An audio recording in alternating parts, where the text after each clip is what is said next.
I can see why RT would not have accreditation, effectively be banned from the Conference on Media Freedom. The reason for that, of course, is it is a completely politicized charade. There is no press freedom in this country. I've got to tell you, the Committee to Protect Journalists wrote to Foreign Secretary Jeremy Hunt protesting RT's banning from a Conference on Media Freedom. And in the past few hours, I think just after Amal Clooney spoke, Index on Censorship has written and condemned the decision by the UK Foreign Office to deny accreditation to RT, one of the biggest television stations on the planet. We're trying to present an alternative view here from our bureau in London and our bureaus around the world. But there's something that NATO nations do not like when it comes to journalism that threatens their view of the world. So these alternate opinions, these alternate narratives that RT promotes, what do you think their purpose is?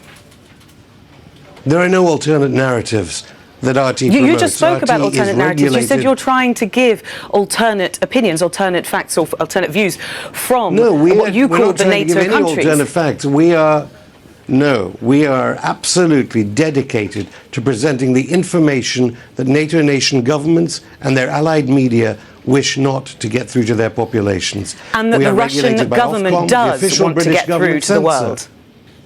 Sorry, the Russian government. No one tells me from the Russian government what to say and what not to say on RT. The accounts that we have from journalists who have left Russian state-funded media organizations who say that there are weekly editorial meetings held in the Kremlin, presided over by Putin's press secretary, that they are on speed dial with the editors-in-chief in order to try and tell them what they can and can't say, which stories to cover and how to cover those. Are you telling me that you've had no contact with Russian government officials, that they never tell you? RT, can I just tell you, RT has been banned from a media freedom conference in London. It has been supported by the Committee to Protect Journalists. RT is being supported by Index on Censorship.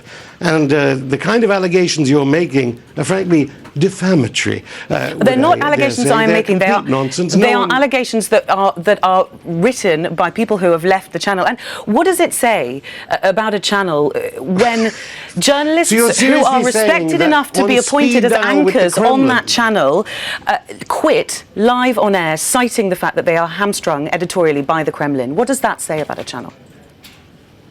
What does it say about it that there are journalists at every channel, from CNN, I dare say, to Euronews, who have cited bias at your TV station and at other TV stations? None that I know of who have gone publicly on the channel because they feel it is the only way to get themselves heard, who have quit live on air in order to make the maximum statement that they possibly could. Who are these people that have quit?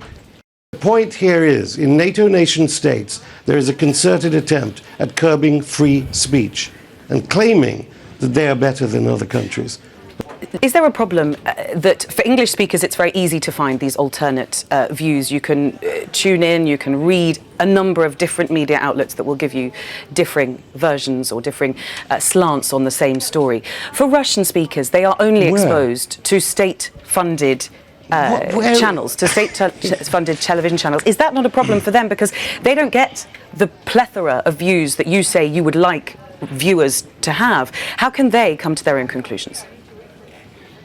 Again, I advise everyone who works in your newsroom to read Noam Chomsky again. I should say Noam Chomsky was banned in The Guardian this week. This illusion that we have a plethora of different voices. There are powerful distribution networks that affect the range and variety of news outlets. RT is on an official list of organizations that are said to be of strategic importance for Russia and its government. That sounds like it's more than a news channel. Sorry, RT is not. I mean, you should watch the channel. Have a look at the channel. See the varied voices we get from, and you'll see very clearly that the voices on this channel are not ones that support Vladimir Putin per se.